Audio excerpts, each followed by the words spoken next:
to run down the tunnel. I've never seen a referee smiling like that coming on the field, but they're enjoying the moment. Big occasion for them. World Cup final, the last match of what has been a massive success this tournament. Well, that's unbelievable. He's got his own cheer squad. Why not play up? Good to see. They are relaxed, and here comes the New Zealanders out on the field. They'll be trying to do what the women are, they'll be trying to win the New Zealanders, but I was going to say the Australians, they'll be trying to emulate the women by winning their 8th consecutive World Cup.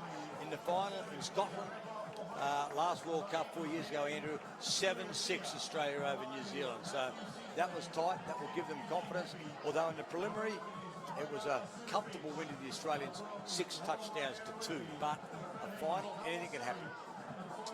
Led out by Mitta Graham, 7 years in the side. Tama Guthrie, vice captain there. They've walked out like they mean business. If you want body language that they're ready to pull off an upset, I reckon that was the message I got from the New Zealand side going out there right then. And if you're watching our live stream coverage, thank you for supporting the tournament. We've tried to do things a little bit different at this World Cup. Thanks also to Dean Russell earlier today, his work on our finals, what has been a massive day. We'll be like the referee. All right. Hello. Gibbsy, Gibbs. Your cheer squad. They're all in nursing homes these days, John, from those who followed your career. But anyway, over to the Australians, and for Steve Roberts, you talk about your servants of touch football in Australia. His 4th World Cup. There he is at the front of the team. 4th World Cup, debut in 02. There's shirt number 17 for the final. They're lined up. You love it, don't you? New Zealand versus Australia. Let's get it on yet again. Standing by for the national anthem of New Zealand here in Coffs Harbour. For the national anthem of New Zealand and Australia.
coach of the Australian side. They're all out there getting ready for the toss this time. Mida Graham, Steve Roberts, centre ground. Great respect between the two nations, as you're well aware. And they're ready to do it again. I don't think we'll have the confusion this time around about which side of the ground you stand on. Roberts with the toss. Try and pick up there who's won it. New Zealand's won the toss. Have a great game. I've seen a referee smile so much, enjoy the occasion more than what we're witnessing here. He's full of Dale Lawrence, isn't it? Dale Lawrence is having a great time. He's got his own cheer squad. It's like he's watching Seinfeld or something. But he's out there to referee a World Cup final. And I've never seen that before. The three referees went into a huddle. They embraced the centre ground as now the players, as we're used to, accustomed to do so. Getting ready in these final seconds. So this is it. I guess for organisers that have gone through the weather and all the rest and rescheduling, they can scarcely believe they've reached this point, because there was some hair lost, and I must say the odd bad word said over a few days when the weather rolled in here and we lost an entire day. Yet they sat down, they went through the draw, they reconfigured. 25-minute games, no half time. Once you scored, you changed ends. And we got through, as I say, essentially 2 days in 1 day. To be able to get all the semi-finals played yesterday, then to have the day of finals as scheduled. And they've done it. They've pulled it off. The Great World Cup. And in 4 years' time, me and John will be off to Malaysia. Book our tickets now if you can. Kuala Lumpur, here we come. Put him down in baggage in the cargo hold. He doesn't mind. I'll sit up the front, steer the plane. I think they called it business class. Talk the whole game. Here we go, the final of the World Cup, the Men's Open. Australia, hot favourites. New Zealand hoping to pull off an upset. It hasn't been done before at a World Cup. Trans-Tasman Series last year, Australia too good. And the preliminary game here as well, it was the Aussies winning 6 touchdowns to 2. And New Zealand on the first drive, and we'll get a good read of the Australian defence and the movement involved here. New Zealand had a chance and straight through. Well, there you go. No, they're going to say penalty. I thought Forward pass. that Kavanagh was putting it down, John. I thought he was very confident. Well, he was, but he didn't fool the referee. The smiling referee, he didn't have a smile on his face to the player, but the referee did. He got it under control. Here's Australia now working away. So we have had 50 seconds and it's 0-0, almost a touchdown to the Kiwis. Australia at this tournament, 138 touchdowns. Now closing in on 139 right there. And energetic start. And that is great. Australia on the board.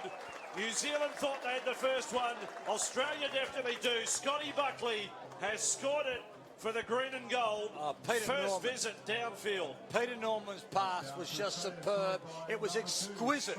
He threw the ball wide perfectly, and on the burst rang Scott Buckley into the big hole. It was that was beautifully executed. 1-0.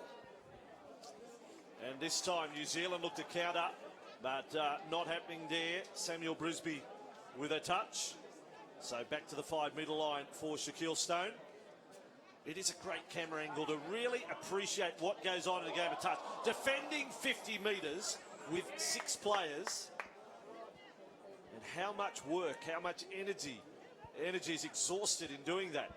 Ruamai Aruiti had a chance there, couldn't take the ball. So here's Australia working away well. Steve Roberts, the skipper, takes it up. Yeah, Roberts always consistent, never had a bad game, and through Moylan, and then Roberts again. Australia have got a second one. 2 touchdowns, just over 2 minutes gone. Knuckles over. He's my man. Knuckler has scored. He got a double in the prelim game against the Kiwis. He's waited only 2 minutes to get another one here. What a start.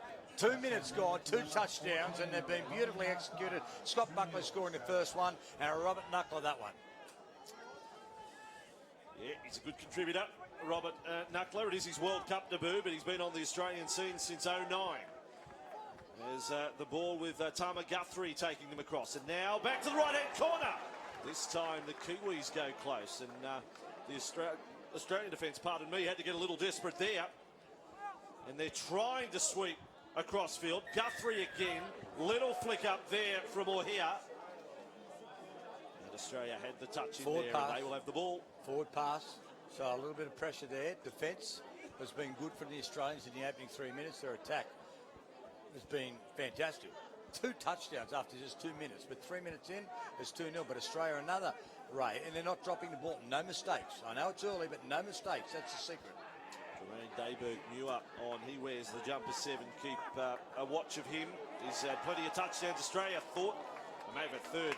They do try to sell it on the way through. Referee right on it. It was Dayberg-Muir who thought he'd got over there.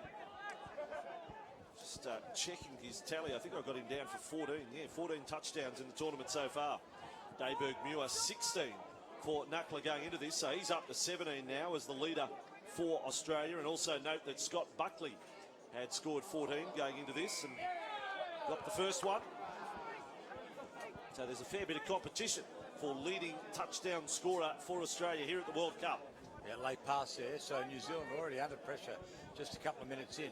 There's Moylan taking the ball forward.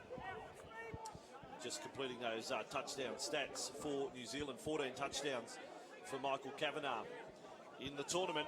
Big difference in the total touchdowns scored. New Zealand in total 96 across the tournament. Australia 138. And only conceded 5 in the prelim matches. Fingertip control, great save. Great save by Roma Eraiti there for New Zealand. Confronted with 2-on-1. Yeah, that attacking raid had been started by Dylan Henderson. He's a real danger man to New Zealand. They were desperate there. They were stretched to the absolute limit. Deep line set back to the right here, Australia. You don't often see standing that deep. And just wrapping around there. Hennessy and Brisby. If we get the chance, wait till you see some of the passes. Hennessy is capable of throwing. It is sweet, and that is sweet from Australia. Hennessy along the line it came, through Buckley, into the hands of Palau. A third touchdown, and Australia is running hot. Well, we've only had 5 minutes, and their control has been beautiful. There's no doubt about that. But that was Hennessy to Buckley to Jonathan Palau, and he scored comfortably. I mean, this is men against boys at the moment. It is the Open Men's Final. 3-0, 5.5 minutes gone. The touch final here. The 8th World Cup. The women, the Australian women have 8 titles, and now the men wanting to do the same as it came up there with Riley. Riley got a couple of touchdowns in the prelim match. In fact, the only 2 touchdowns for New Zealand, almost on the half volley there. Crowd, no one's gone home early. Main stand is absolutely packed. Standing room only at the back. They're 3 and 4 deep at the back of the stand there. And a good crowd as well on the eastern side of the ground here. So Australia in possession. You're watching the live stream at the moment. And it's been a real day of celebration for the green and gold. They've lost only the one final. And another chance to attack. Ooh, a little bit of interference. Had a chance for intercept there. They could have just about regathered that, and there was a collision. They've ruled okay for Dayberg-Muir. Very subtle, wasn't it, from Dayberg-Muir? I think he knew what he was doing. I think he knew about the interference he put on Gary Riley there. He impeded his path. No doubt in our minds up here in the commentary box as Dayberg-Muir again gets those legs happening. Samuel Brisby, the bearded one in the Australian side. Here he is. And looking to line them up 10 metres away from the line. And New Zealand back with the ball, and now it's their drive. The smallest player in the side is Matthew Sinclair. Takes it back up to halfway with Tuatia. Better drive from New Zealand this time. They use their substitute bench. Dumped off by O'Hare. He switches back left side. Switch back for O'Hare. On it comes for Guthrie. Nice ball movement. Last play, New Zealand can't finish it off. And I suppose you have to say, well done Australia right at the finish. Their defence is good, their ball control is good, they're doing everything so well. So 7.5 minutes in, and it is Australia 3, New Zealand 0. The bearded one is Nicholas Good. I've put a beard on Brisbane. Nicholas Good. He's too young. He's a shoot one. He's the youngest player in the team. Brisbane, 22 years of age, he's too young to grow a beard. Well, Good got them up to halfway there, and he's off to the bench. And Roberts comes on, the captain. Hennessy has them centre field. The Australians up to that 5 metre zone. A dummy, and doesn't come through. Caught in possession, dummy half. 3-0 scoreline, 8 minutes gone. An amazing first 5 minutes for the Aussies. And it's only now that New Zealand, the last couple of minutes, they've sort of slipped into their groove. Yeah, but the Australian defence, it doesn't look to be stretched because every time Australia gets into the territory of New Zealand, they look to be under pressure. But the Australians seem to be handling it very well at this stage. And yes, New Zealand, and they're forced to do things like that, to pass Australia out there, and really Paul Davis had no chance of catching that. And as a result, the ball goes to ground, and Australia work it away again, and their ball control. This is the secret to it. They just get good territory, and they frustrate the opposition. Now Hennessy back up to halfway. All the time, the defence is retreating as the Australians push forward. Pretty earnest drive from them. Roberts to Hennessy. Hennessy back to Roberts. He was running a channel inside. There was a hand in there from Tuatea. Australia will get possession. Tony Trad shouting instructions from the bench. What play will unfold here? They send out Dan Withers into the play. Steve Roberts and Dylan Hennessy looking very, very dangerous, and they've worked plenty together in the past and looking to use all of their experience on that occasion. We'll talk more about Hennessy as we watch this come through this play. Australia in with a chance of scoring. Moylan sliding. But you've watched all the great rugby league and indeed rugby union halves and playmakers, and you watch the pass that Hennessy is capable of. You know, they may be as good, maybe not better. He's brilliant. Good stepper as well. And our referee, the happy one, Lawrence, rules New Zealand's favour there. So Kiwis in possession, driving back now. The first quarter of the final is gone, and the Kiwis are down by 3. Back up to their substitute box. Moving nicely was Carlos Savage. This New Zealand side with Tafai. Manawa Tafai, he's wearing the number 15. He's come on for this drive, serious about getting his side back in the match. Out it comes, that's a touchdown. Michael Kavanagh, lovely dive to finish and score. Michael Kavanagh has 15 touchdowns for the World Cup. Yeah, Matthew Sinclair, beautiful ball. It was a big ball, and that's what they needed. They needed to take a bit of a risk, and they did that. So we've got 11 minutes down. It's now Australia who scored 3 touchdowns in the opening 5 minutes. They lead New Zealand 3-1. But that was a very good ball. Good pass from Sinclair. You spoke about Hennessy, the pass he possesses. Sinclair's obviously a danger in that area as well.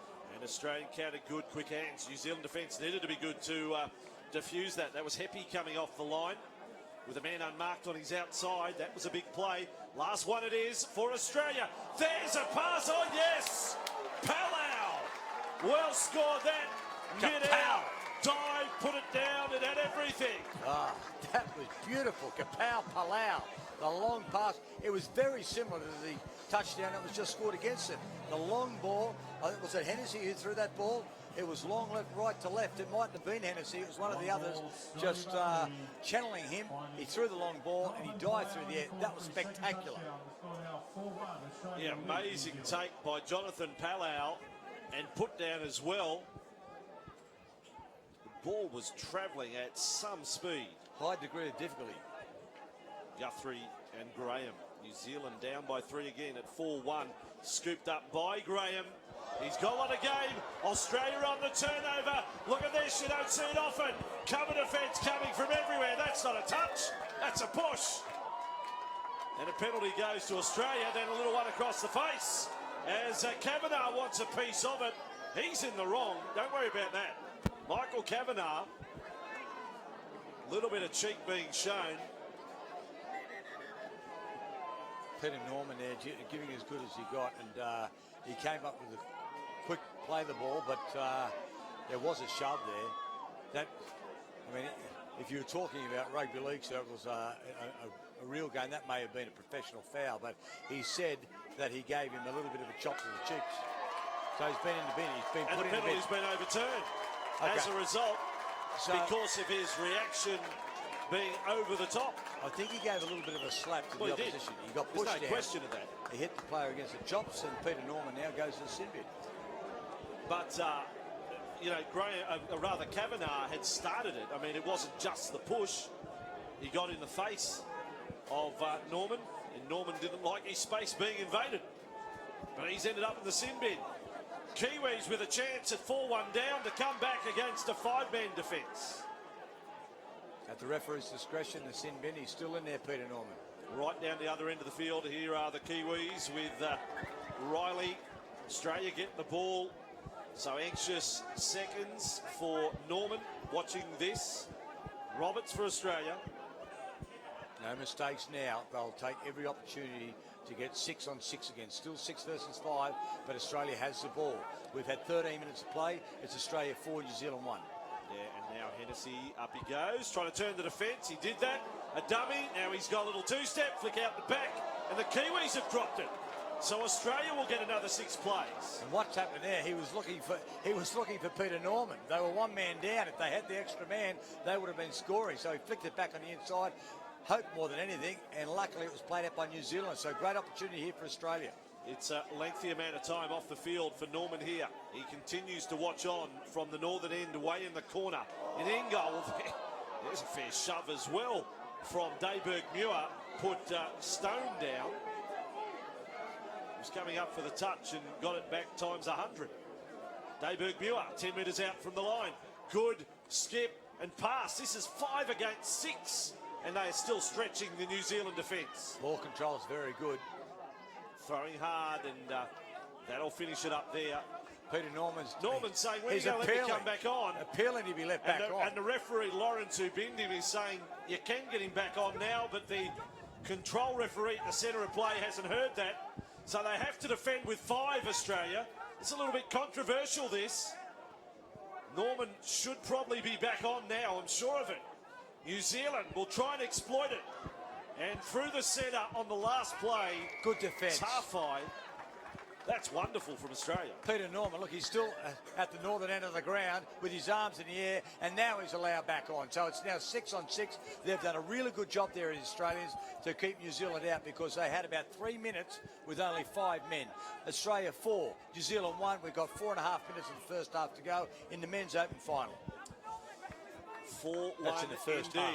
Remembering that New Zealand only managed 2 touchdowns in their preliminary match yesterday morning. And back with 6 on 6. Not quite through there for Ben Moylan. His brother, an outstanding rugby league player with Penrith in the NRL. And on the way up, certainly as a representative player. In fact, was picked for Australia last year at the Four Nations tournament and didn't get a test match. Doesn't go down yet as an Australian representative as far as a game is concerned, but he was part of the squad. And New Zealand now 5 metres out from the line. They've got to get it to 4-2. Oh, there is a chance squandered by Eugene Heppy.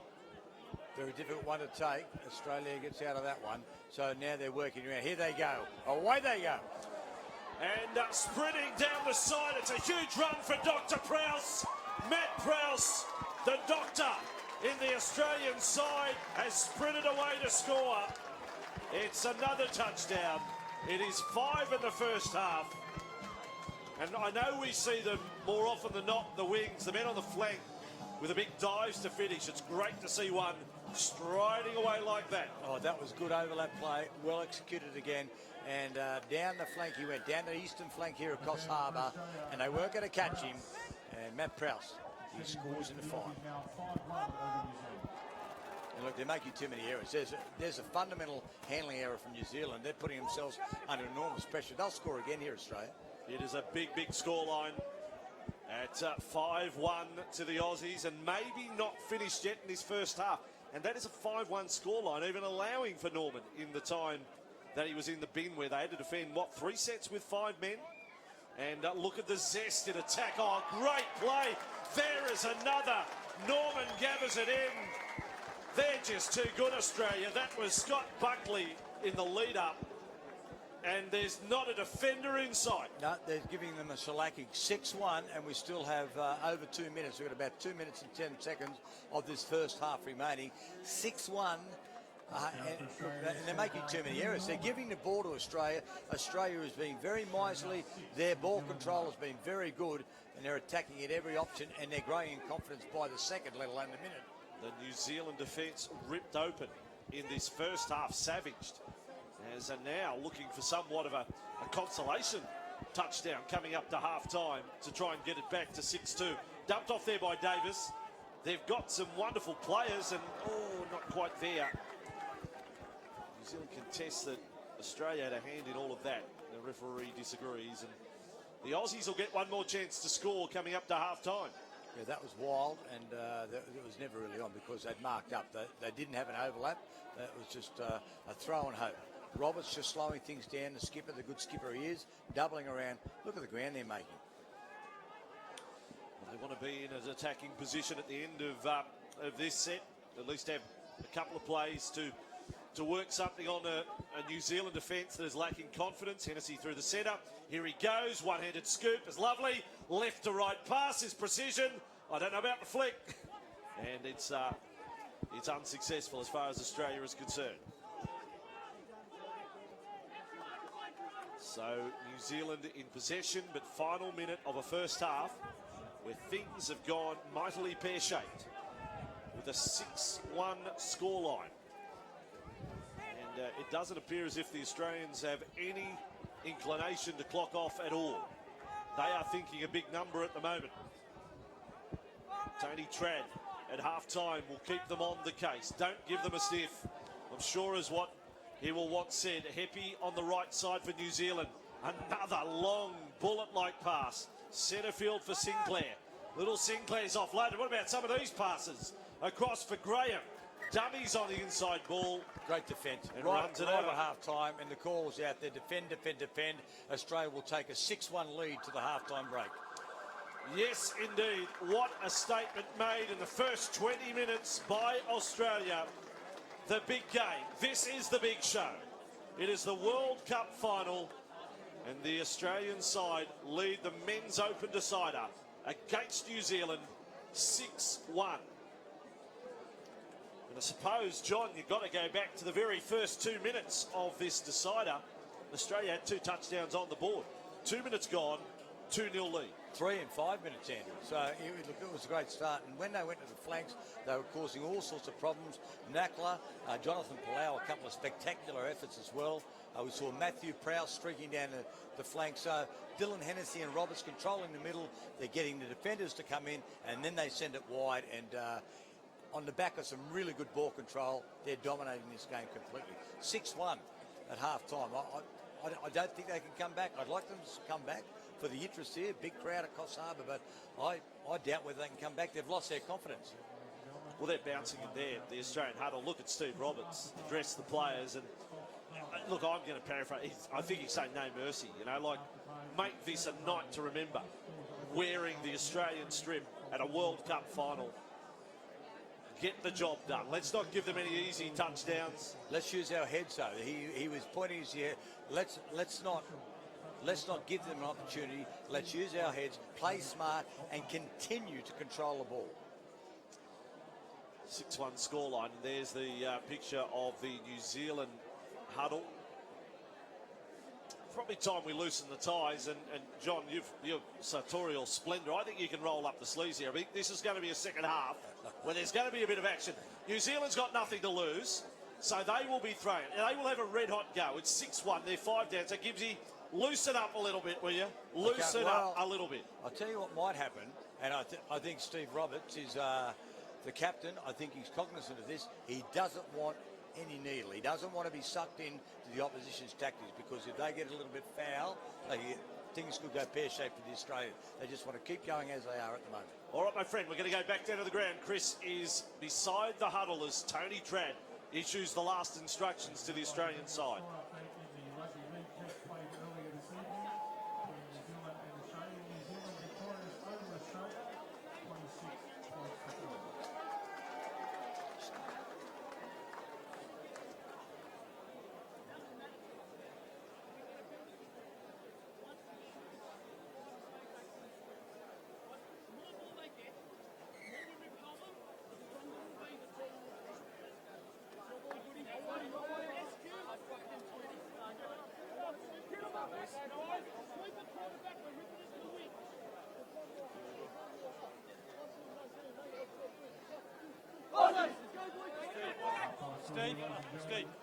everyone? Okay, ready? Okay. Steve, great first half. How do you call it so far? Yeah, no, as I said at the beginning of the game, we'll be on the back of the defence, and that's surely what it is. I mean, to hold them to one, they've had unlucky a few times dropping the ball over the line, but, you know, it's a massive effort for the boys. Looks like tactics has been key. Yeah. Obviously, as I said again, beginning of the game, we're sticking to our roles, and everyone's doing what the coach says, and he's got to be a happy man at half time. So we're just going to finish it off now. Thanks very much. Good stuff. Steve Roberts, Australian coach, and we've been privileged to call Steve in a lot of matches over time at all levels, you know, from State of Origin to Trans-Tasman Tests. Has he ever had a bad game, Steve Roberts? No. You know, he's just a contributor. He's always on the case. We talked about Louise Winchester as a great Australian leader in the women's side. Roberts, the same can be said of him in the men's. Yeah, consummate professional at this level of touch. He's a very experienced, excellent player. And I don't think that they'll loosen their grip here. They need to keep a reasonably positive outlook. If they go into their shells, that could have some dire consequences. I think they need to be upbeat and control the ball, and they'll be winning the World Cup. Here it is, the second half of the Men's Open final. It's the last 20 minutes of the 2015 World Cup. And Australia looking to start as they did the first half. That is extraordinary.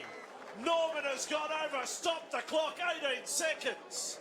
What an effort to get it to 7-1. They have come out and they have just picked up where they left off.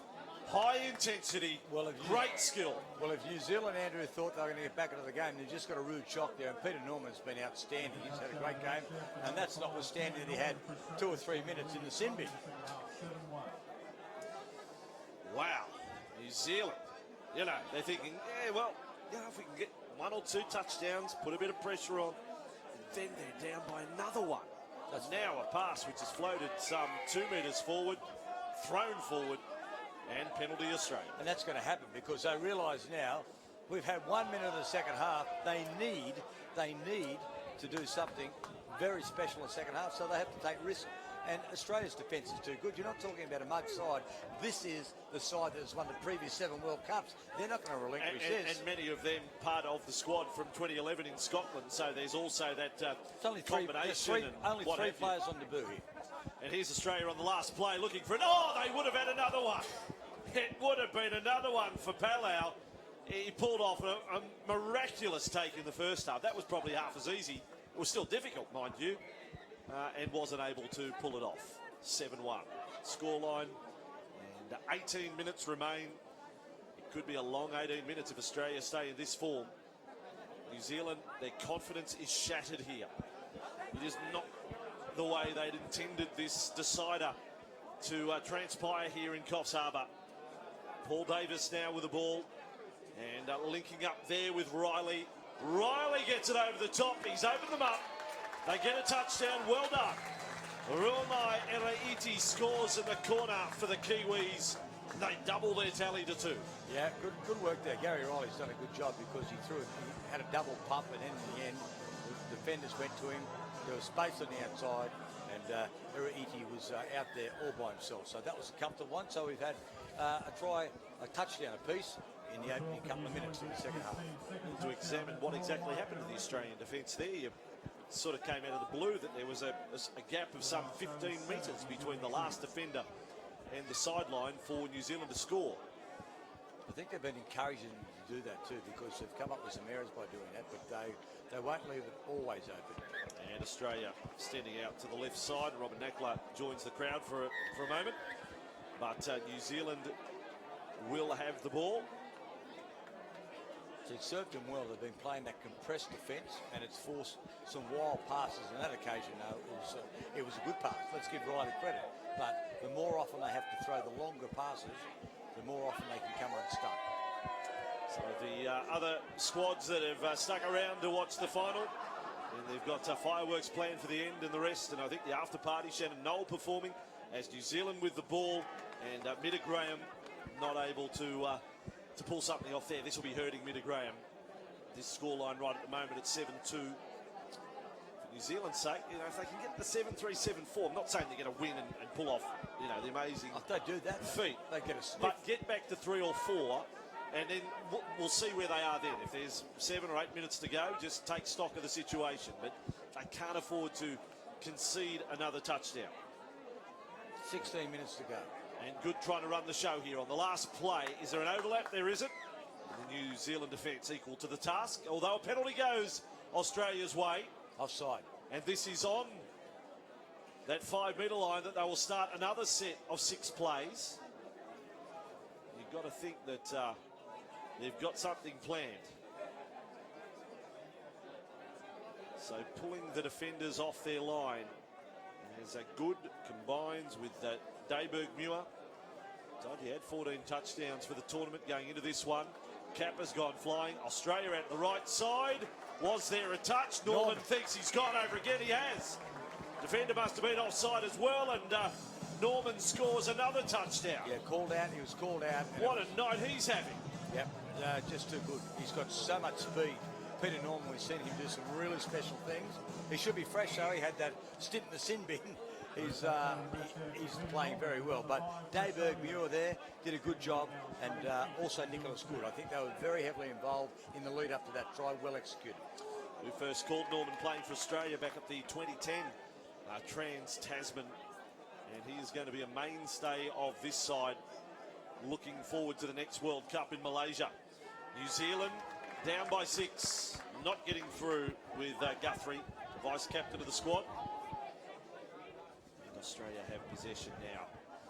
15 minutes to go, they lead 8-2. They shouldn't be losing it from here, a side as professional and clinical as the Australians. Well, look if New Zealand's defence doesn't hold firm and Australia are able to keep up the attack. We saw in the women's final that when it is done and dusted, suddenly the intensity goes and they lost their way as Australia go in goal again and will try and find a teammate. There is an acrobatic dive. Hang on, consultation between referees. But touch judge, or no touchdown awarded, they'll go with penalty. No, I'm just saying if Australia can maintain that effort, that degree of excellence, sure, 12 or 13 touchdowns is not beyond them in this final. Penalised there, the New Zealanders for holding, and that is more difficult than you think, trying to get to someone who's in space and not to be touched when you are the dummy half and have to offload the ball in the in-goal area. But there was some holding on there, desperate stuff from New Zealand. But I think Australia here will be outsmarting them. Steve Roberts here looking to do something. And there is Roberts on the penalty, and they're not moving forward, the defenders. They have to come off their goal line. You can't just stand a flat line. And that's another sign of, they've lost touch with this one, as Hennessy is ankle tapped on his way through. Smiling about it, why wouldn't he? They lead 8-2, and I still there's think only 13 minutes to go. He's still got a few touches of magic to come in this game. Hennessy, he'll pull off something amazing soon enough, I reckon. As Australia with the ball, he's acclaimed as the best in the world. Dylan Hennessy. And everything we've seen, I think, backs that up. He is just an exceptional talent. Roberts, Hennessy at acting half. There's a little skip. Switch with Roberts. Australia stringing the passes together. Quickly played on the last. Roberts. Left side dummy. Touchdown! Yes, indeed. It's another one. And Scotty Buckley, who got it off and running tonight, has scored again for Australia with some really quick passing. Yeah, some quick passing, but some great poise also. They didn't panic. And when Scotty Buckley got the ball, he had the defence coming across, so all he had to do was stopped on a sixpence, and the defence went past him. He's able to dive over. So well done. 9-2, and there's 12 minutes remaining in this men's open final, but it's all over. Barter's shouting, literally. And now with Paul Davis acting half.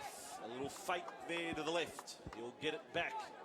Some borderline passes in this particular set. Intercept Australia, everything going their way. Great hands, Moylan. And off and running, Moylan was on his way. And look at the counter-attack from Australia here. How purposeful, how direct is this? Moylan now, 10 metres inside New Zealand territory. The last play, offloaded. Brilliant stuff from Australia. Really stretching New Zealand to the limit in that set of 6 plays.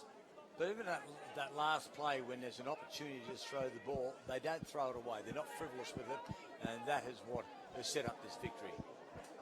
I know there's a long way to go, but sure, that's what it's going to be. Oh no, I don't think you can't create false hope. You've got to call it as you see it.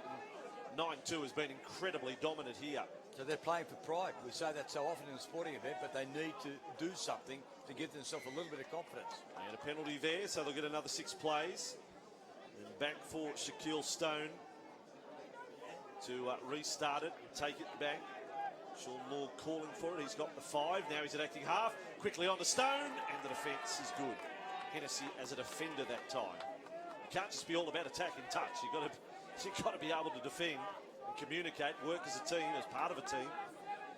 As with it is Sinclair. He's jockey size, isn't he? Sinclair. And New Zealand now back to that 5-metre zone again. Law has been lively, but it all comes undone yet again for New Zealand. 9-2, and we're heading up to the final quarter of the game.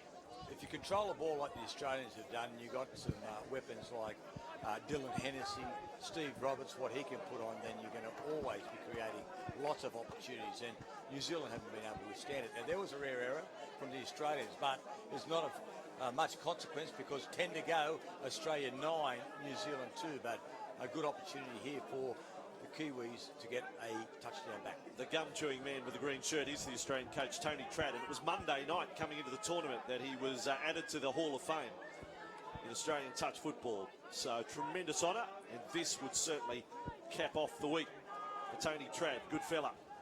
As New Zealand in possession, and across with Riley. He's trying all he can. He got those 2 touchdowns in the prelim game. And again, they'll have another go. Sliding in Guthrie. Touched on the arm on the way through. You can't go any lower than that than sliding across the grass from a couple of metres out. Great defence, Australia. Moving up. That's great stuff. And no that's going to make Tradd happy. And no panic. No, everyone's doing their role or performing their role and their duty perfectly. They're all working as a team and no gaps. This is his 5th World Cup too for Tony Tradd from 99, 03, 07, 11 and now 2015. And Australia, another attack and looking for the 10, They've run it over the dead ball line. And there was a penalty anyway in centre field, so it didn't matter for a push, in fact, there. And New Zealand have the ball. They'd heard the referee's whistle. 9-2 scoreline, 8.5 to go. And the Australian fans in the big crowd here, they're enjoying this. But they're thirsty, they're greedy, they still want more. As Ohia had them started, big Ohia, there's plenty of him. He could play in the back row in NRL side. With Davis and with Graham, the ball is shot out the side, but it's just not quite happening for New Zealand. You can't just press a button and go from, struggling to finding red-hot form. Yeah, they're completely flustered, but I think we should give the bulk of the credit to the Australians who have been magnificent. So here they go. They get another chance to shine. Roberts had them started, and Buckley, there's been some good players in this final. I mean, picking the MVP is going to be an awesome task as Nackler got involved there. Hard to say that a player out there hasn't done his job, hasn't, followed his role as instructed by his coach. Here they go again, Australia, looking for a touchdown. And referee Lawrence, the laughing man, he's had his imprimatur on this final. He seems to have made all the big calls, actually. Lawrence has been involved when there's been a contentious decision. With it is Aripa Ohia. Kiwis back up to halfway, still making changes, still looking for a 3rd touchdown. Only 1 in each half here. It hasn't been their night. Tough eye. And a scrambling run from Stone. It is the last play and just runs out of options there. Shaquille Stone. Good defence again, so they're doing everything right. And this is what Steve Roberts, their captain, said at half-time. He said, let's not get sucked in. Let's just keep doing what we were doing in the first half. And that certainly has been replicated. Now changes made and straight away have an impact. Good. Forward pass. Brisby, they got it forward and they've called it as a penalty to New Zealand. Look, and I won't say it's easy for us up in commentary. We've got the elevation down at ground level and how fast it happens. We see what appear more obvious forward passes. But no, that was a good call and a very quick call, yeah, decisive call. Exactly, that's what my point is. Give them a rap when they do call it right. On those forward passes, New Zealand want a 3rd touchdown. No, again, and Lawrence is the referee making that call. Henry Tuatea. The appeal was there. No touchdown for Henry. do some diving, don't they? Back for Sinclair. The athleticism is fantastic, and the fitness of these players is amazing. Sinclair, that's touched, an Australian hand in that. Another 6 plays for New Zealand. Restart outside the 5 metre zone. 6 minutes to go. Australia 9, New Zealand 2. Still, New Zealand make the changes in this set, so it sort of wastes the play as they wait for an acting half to get there. Riley combining to centre field, the captain, Graham. Now they put the foot down, Tafai switches back, and you've got to dive to catch a pass behind you. You know things aren't going the way they're meant to, and Riley couldn't gather that one in. Australia ball, and they'll work up towards their bench players. Hennessy got them there, now they're up to halfway, and look at this drive. Time for another touchdown maybe. They're on the cusp of 10. It's been a little quiet for the last 4 or 5 minutes. But here it is, last play on this set, out the corner, oh, great gather in, and a lovely dive as well, but no touchdown this time. It is a touchdown, yes. They were pulling back, they were looking there, but it was a tap on. It was a good old-fashioned tap on. And I think it was fair enough. I think it was a good call from the referee.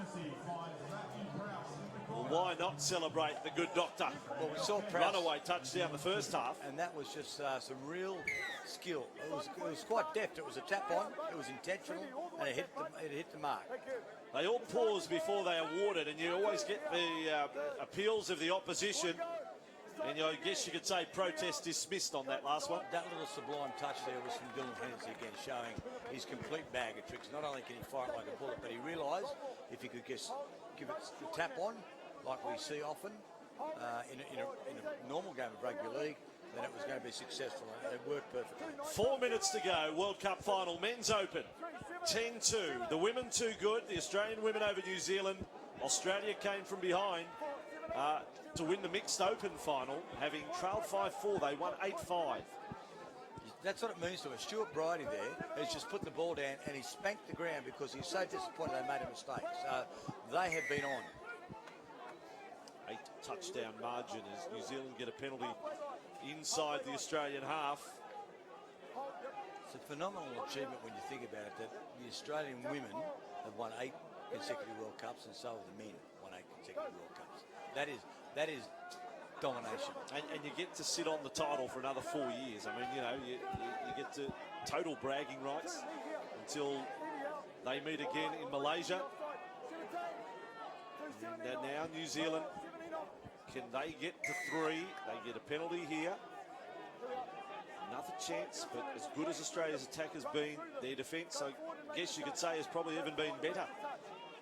As now New Zealand holding it up. There was Tuatia driving back Tafai. Tuatia, the two combine. We'll get another touch. They'll work towards Tafai. Here he is. Tafai, who's almost tackled around the legs by Roberts. Now about a touch. Offside, so they get another opportunity. So we're inside 3 minutes of the men's open final. Australia completely dominating. 10-2 they lead, but any touchdown would be handy for New Zealand. They finish it a little bit of a positive. Here they are, driven back again away from the Australian goal line. This time it's Paul Davis who tries to stand them up as we get inside the final 2.5 now. Quick dump off and go left, try and find an overlap. No, collision of bodies. Bottom line, ball hit the deck and Australia will have possession. But 2 ended up on the deck. But mission accomplished as far as the Australian defence was concerned. No problems at all. And Dan Withers was on the end of it. And Australia back at speed with Buckley. They make the changes. They get a penalty there. Well, this is a chance to get 6 plays inside the New Zealand half. They have 10. Can they get to 11? Inside 2 minutes to go. And across with Moylan. And he's got it back. Well, who's your MVP right at the moment, Gibbsy? I'll give you some thinking music. You can have 10 seconds to come back with an answer. As Moylan passes, they will get to 11. Over they go, Peter Norman. That might be your answer. He's been a contender. It's a hat-trick. It's a hat-trick. Norman has scored again for Australia. I'd be happy with Peter Norman to get the MVP. He's been absolutely brilliant. Jermaine Dayberg-Muir's been very good. Dylan Hennessy, Steve Roberts. It's been a team performance, but just for some sheer individual brilliance, I think Peter Norman has been outstanding, and he might get the nod. 11-2 now, as Norman has 3 touchdowns next to his name. And New Zealand with the ball. They have a chance here on the left side. They straighten up. I thought there was an opportunity for Eugene Heppy if the ball came his way. And then Stone, as we get to the final minute, Australia have the ball. What about a dozen? That's what the fans are asking. New Zealand's defence, no, it's not going to happen here. And New Zealand will get the ball with 30 seconds remaining. And the skipper, I think that's a good move. He comes out to enjoy the last 30 seconds. So New Zealand with the ball. Riley, it'd fall flat if they did concede a touchdown. So just communicate for another 20 seconds. See what New Zealand can come up with. Riley, they've all tried hard, New Zealand, but, you know, they were gone. The first 2 minutes they trailed by 2 touchdowns, and then by 3 after 5. Intercept, quick, dump off. Well, hang on. There is time for another. The cover defence is coming. It's Tuatia across. And Matt Prowse wanted to know what happened there. They've come off the sideline to make the touch, haven't they? It looks as though they have. It looks as though. That's it, though. Australia wins the men's open final. Australia 11, New Zealand 2. Well, hang on. One last play as a result of the penalty. I reckon it's probably a sin bin offence, to be honest. It could be 6v5. That will do. Australia just too good. And the MVP is Peter Norman, so well done to Australia. That's 8 consecutive World Cups in men's open touch. So 11-2, Australia over New Zealand. It has been a magnificent carnival, and that brings it to a close. It's one thing to win a World Cup final. It's another to win it by that margin, that proportion. 11 touchdowns to 2. That's a mighty triumph for Tony Tradd's team here in Coffs Harbour. You mentioned Tony Tradd. Look at him get around Stephen Roberts too. They've embraced him. Probably his last World Cup. He can't go on forever. No, he's been quite the ambassador, Steve Roberts, for the sport of touch football. And here he is, captain of this side. So I just want to check. Yeah, they came up one short of 150 touchdowns for the tournament, the Australian side. 149 touchdowns to 7. To 7, John. Yeah, I think they'll be happy. And what they did, they beat New Zealand in the preliminary round by 6-2. So they conceded a couple, and then they've only conceded 2, 1 in each half in the final. And like the women had done previously, they had been able to control the ball. The defence was very good, and their attack was scintillating. Peter Norman to the fore in terms of attack.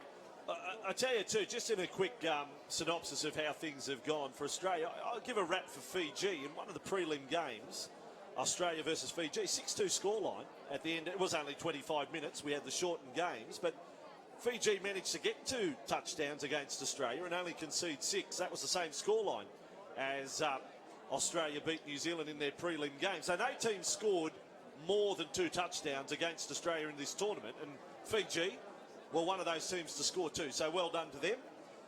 But that's just a little sidelight to what is a tournament and talking about the involvement of others. Chris is in the pack looking to chase an interview with either our MVP, and it will be our MVP, Peter Norman. Let's go down on ground. Nominated as the MVP in tonight's match. Oh, awesome. Very, very proud. But I was, for the 4 tries or something I got, all I did was put it down. They did all the hard work for me, so any accolades that come my way, I owe my team. So, yeah, very honoured by it. Some searing runs, though. Some real good pace from you tonight. Yeah, used to do a bit of sprint work back in the day, so guess it's paying off. You're not even looking out of breath. It's been a big match. Yeah, well, we were a bit lucky or unlucky with the weather in the one day that we had the day off, so I guess that really helped save our legs, and we rested up today with obviously the only one game tonight, so yeah.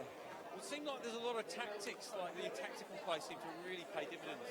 Yes, we've worked a lot on our video sessions after our game against New Zealand yesterday. We sort of broke down the defence and then listened to our coach, Tony Tradd, who's a very, very smart man when it comes to touch football. So did what he said, and obviously it paid off. So yeah, very happy. Well, great for the win, and obviously great that you're the MVP. Enjoyed tonight. Thank you very much. And the side of the New Zealand team It's tough to cop. Will they feel as if they've played their best? Well, they were in shock. I think I said in the run of play in the first half that it wasn't until about the 6-minute mark that they'd sort of got into whatever groove they wanted to be. But by that time, exactly, it was like a handicap event. You're three touchdowns down against the champions Australia. But credit to the Australians because they never took the pedal off. No. You know, they always had the foot down on the pedal, should I say. Steve Robertson's there. He's been around forever. He gave good instructions at half-time. Tony Trad, experience, 5 World Cups. They weren't going to relax, and if they didn't relax, it was going to be most difficult for New Zealand to get back into it. We'll keep up the interviews. Steve Roberts in position. Everything I wanted and more, and I can't do with a better bunch of blokes, so I'm really happy. The way you were playing, the tactics for the moment looked like you were reading what they were doing. It just went all your way, really. Yeah, we had a massive commitment to the defence, and that was our main focus all tournament. And I asked the boys to be relentless before the game, and they certainly were. Remember, hold them to 2, and the quality outfit that they are. It's just that's a phenomenon in itself. I mean, we did put on 11, but the 2 says it all, and that's what we won on the back of. That's what I was going to say. I mean, yeah, defence obviously you're building off the back of, but if you look at the 11, it's all about attack and pace. Yeah, we've got plenty of class in our side with the likes of Dill, Jack, Ranger, Benny Moylan. We've just got so much strike power around the park, and so if we just hold them and keep teams to, I mean, if we kept them to 4, I mean, that would have been the goal as well. But you know, our call was donuts, and that meant 0 tries, and you know, we're never going to hold them to 0, but to hold them to 2, as I said, was phenomenal. Do you think it's sunk in yet, the enormity of what's happening? Not yet. I'm just trying to soak it up as much as I can at the moment, be around boys and with everyone, family, supporters, and friends here. It's just an amazing experience here. Perfect. Well, enjoy tonight. Yeah, thank you very much. I'm sure you will. Thanks very much. Yeah. Steve Roberts, winning captain, and Papua New Guinea, again we hail their efforts here. It's a big photo for them, the bronze medal winners at the World Cup. Look out in 4 years' time. This effort by Papua New Guinea at this World Cup will do wonders there. I do regular radio reports on Now FM, and hi to Shaz, who hosts the breakfast show. We'll be talking about this tomorrow morning, all you PNG fans. After a weekend where the Kumals played very well in the Rugby League against Fiji. But this effort, and across many, many different divisions, great stuff, Papua New Guinea. Tony Trad now standing by as well, the Australian coach with Chris. Perfect. Tony, this is the moment that every coach dreams of. Coming out on the field, you're prepared and you got the win. Yeah, absolutely. I mean, the whole preparation was built on the back of defence, so to only letting 2 touchdowns against a team of that calibre, that's just amazing. So it's a very surreal feeling at the moment. I'm sure it'll sink in a little bit later on. I was just saying to Steve, obviously, you talk about defence, but then you've got 11. That says all about attack as well. Yeah, very true. You know, I just think we've got a great attitude in this team, you know, good ball control, and if we just build on defence, we've got so much talent ourselves that anybody, you know, across the board in our team can put a touchdown on. And that's how it panned out for us, you know. But it's great to get 11, don't get me wrong, but just to get 2 at this calibre, this elite level, I think it's fantastic. It speaks volumes for their character. Now, we've had 3 matches, the mixed, the women's, and now the men's. All have gone Australia's way. New Zealand have lost all of them. What does that say to you about the level of touch in Australia at the moment? Oh, look, it's very strong at the elite level. Even in the seniors this week, it went very well for us again. And in the juniors in January, won our Trans-Tasman. It's very strong. We've got a lot of great depth. We've got a really good culture happening in Australia at the moment, and we play touch the right way, and we've got that good old Aussie spirit, and that was what got all 3 teams. I mean, the women's won today after losing yesterday, and that was a monumental turnaround for them too. You know, we're very proud of our whole contingent, and touch is very, very strong in Australia at the moment. That's great. Thanks, mate. Thank you. Thank you. Thanks, guys. Number 4, Shaquille Stone. 5 is Sean Law. 6, Gary Riley. Number 7 is Arepa Ohio. Number 8, Henry New Zealand, Mida Graham takes them out. Matthew Sinclair. Great competitor, and he has the respect of all of the Australian touch football squad. Number 12 is Romai Ederetti. Representatives of the National Rugby League, and also major sponsor Harvey Norman out on ground as well. Number 15, Tomanawa Tafai. And number 16, Aaron Biddle.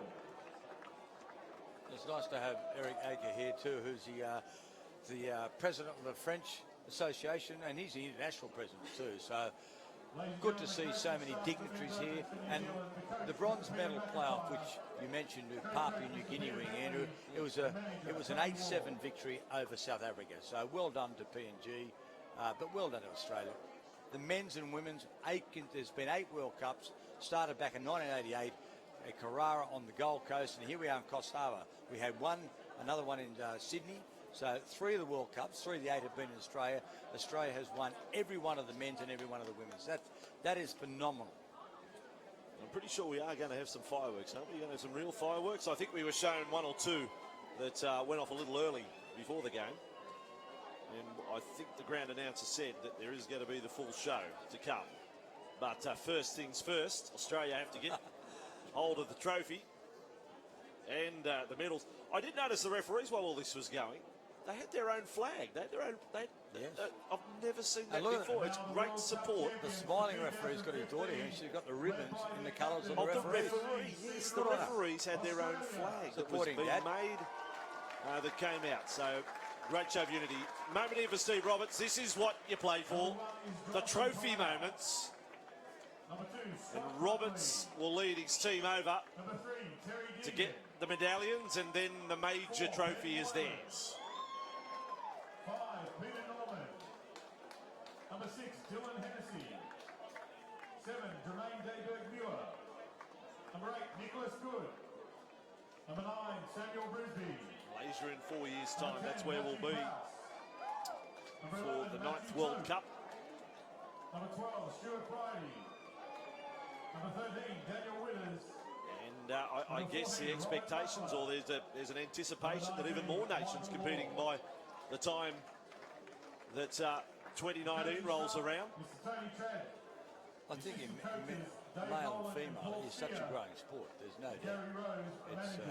It's been fantastic to have the 25 nations here over the last week up at Coffs Harbour for the World Cup. It's been fantastic. It was 16 in the men's, 22 in the mixed, and 14 in the women's. Yeah, and a lot of people will say, well, look, yeah, but hang on a second, Australia played New Zealand every final, but that's because they started so far ahead of the rest when we kicked off our World Cups.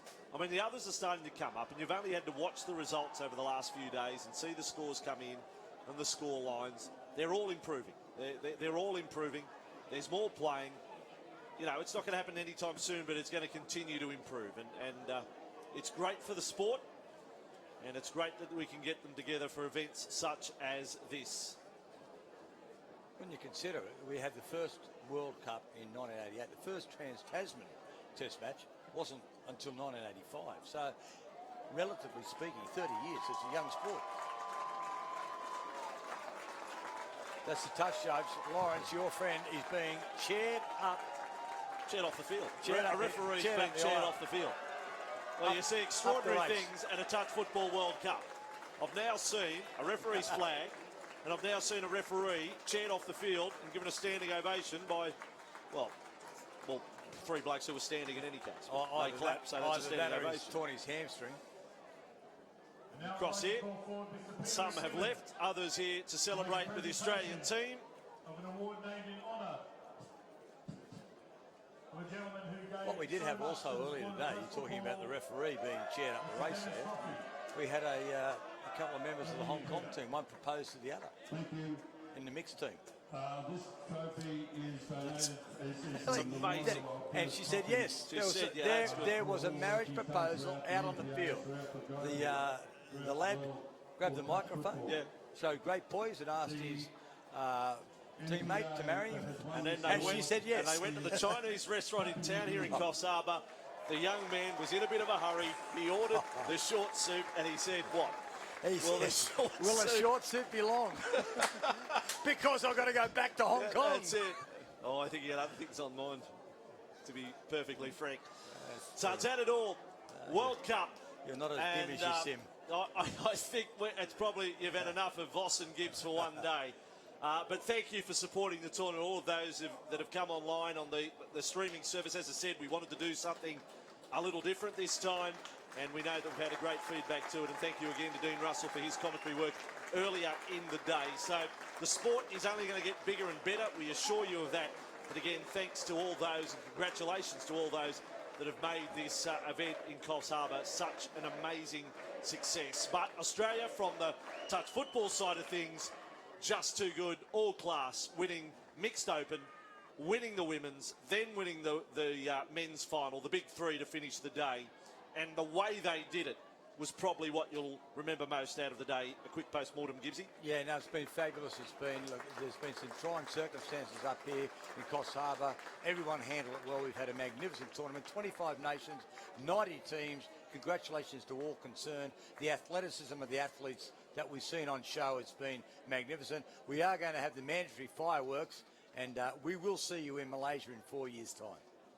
Yep, so bye from Coffs Harbour. You can continue to enjoy the shots coming your way, but it's been a pleasure and a privilege to provide you commentary of these World Cup finals for 2015. And now that we've brought up the Chinese food, I'm a bit peckish myself. I'm looking forward to the fireworks. I would like to thank TFO for the organization of this event.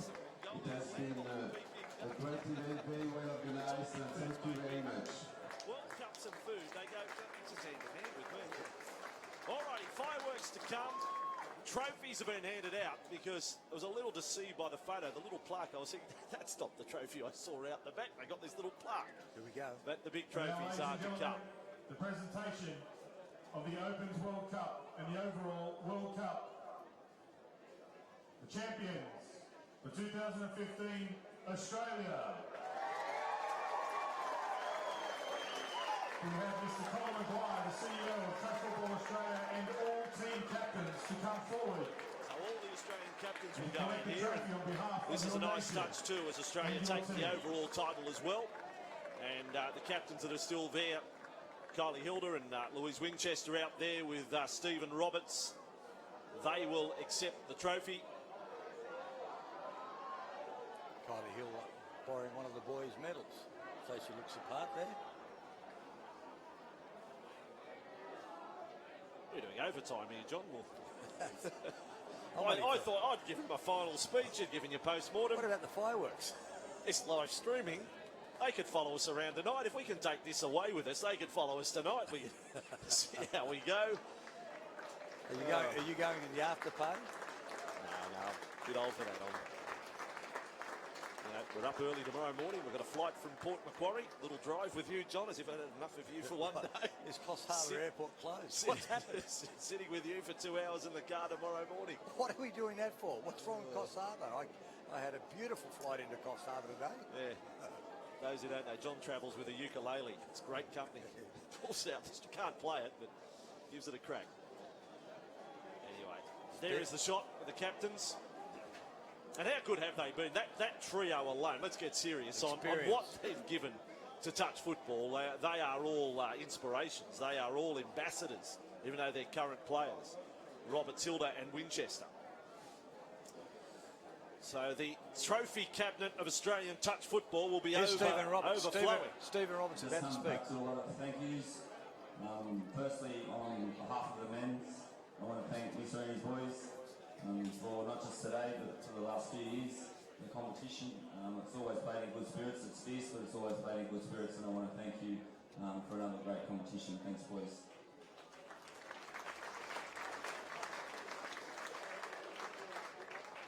On behalf of the captains up here, I want to thank FIT. They were put under a lot of pressure with the weather, and we apologise for that, but I think they stood up and did very well under the circumstances to get the majority of all the games done. So thank you for the competition, and thank you to getting it done in these conditions. So thank you very much for that.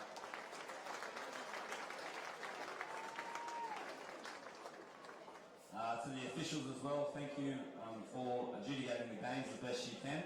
You don't often get the pats on the back, and you get abused a couple of times, but we do thank you. We can't have the game without you, and so we do appreciate you in the game as well. So thank you very much. To all the other 25 nations that have come across to Australia, we thank you very, very, very much. You have made this very special to us, and to see familiar faces that you don't see until every 4 years comes around. But it's been great to see all of you, and thank you very much for making the journey down here. And hopefully make the journey to Malaysia in 4 years' time. Thank you very much for coming.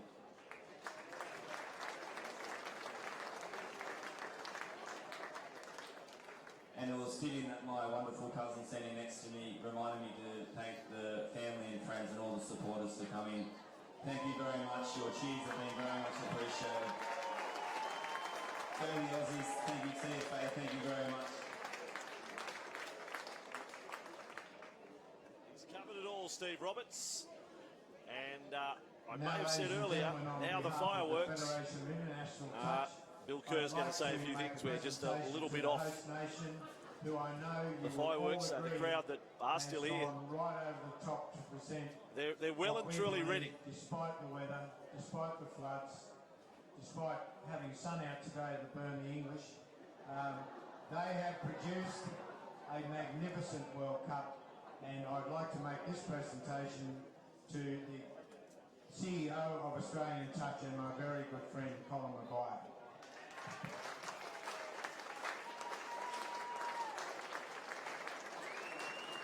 We'll accept that on behalf of Touch Football Australia.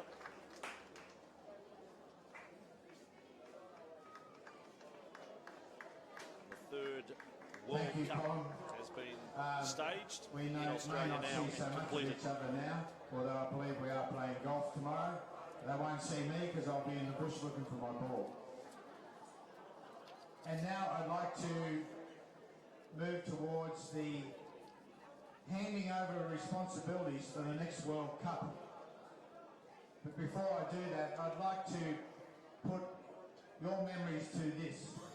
We had our tournament director work tirelessly till 3 o'clock in the morning on Friday morning and produce a draw he thought was going to give us this end result.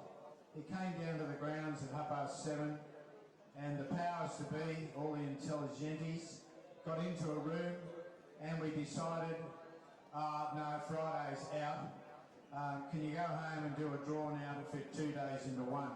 Mark Spears, you're a genius. Thank you. And now I would like to have the two NTOs, please, coming forward. We're going to pass on responsibilities, thank you, of the running a Fit World Cup or being the host nation from Australia to Malaysia. Malaysia would like to say a few words. No, he's not. He can't breathe because he knows what's ahead of him. Thank you very much. And lastly, we have had, on behalf of FIT and TFA, we have had a sensational time bringing you this event. Ever be so challenging. But I must say, the attitude of all tour managers, all NTAs, to the TFA staff, when things were going crook, they were ever so much helpful. They were our bright light when things were looking dim. So the 25 nations, I appreciate your attitude and the way you've managed yourselves through probably one of the most difficult World Cups we've ever had. So thank you so much. And on that note, I declare this World Cup closed and look forward to 2019.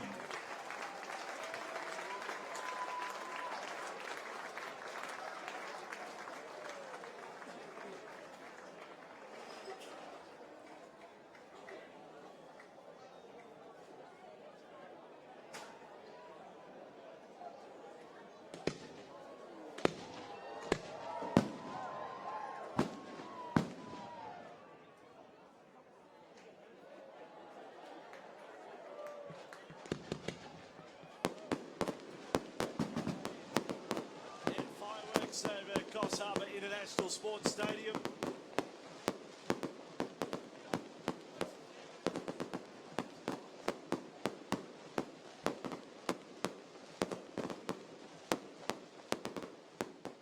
Impressive.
that's the finish.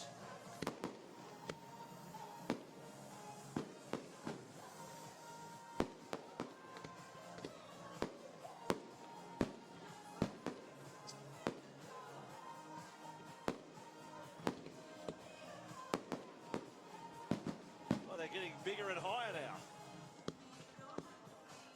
That one almost touched the moon. You're watching our live stream coverage, the final moments of the World Cup of 2015, and a first. We are commentating fireworks.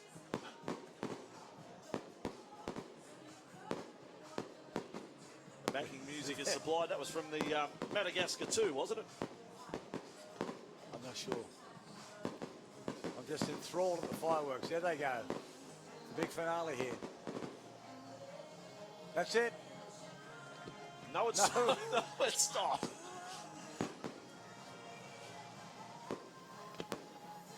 Ah, yes. Thank you for staying with us.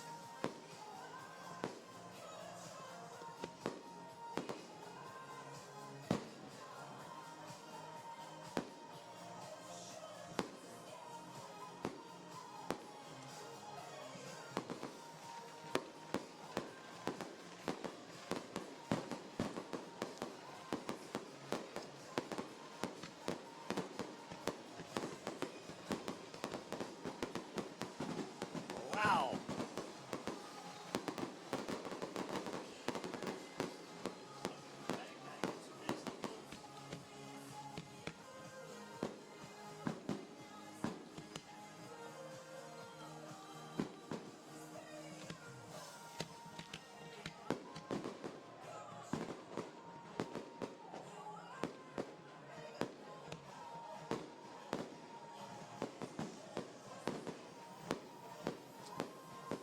Now it's just a he's just letting them off in whatever order he can. I'm watching him in the far ground. He's letting him off the back of a box trailer and a couple of wheelie bins.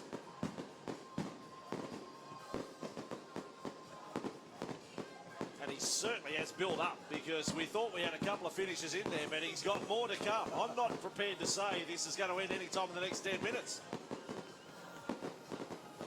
I think he's got us all fooled here. This is magnificent.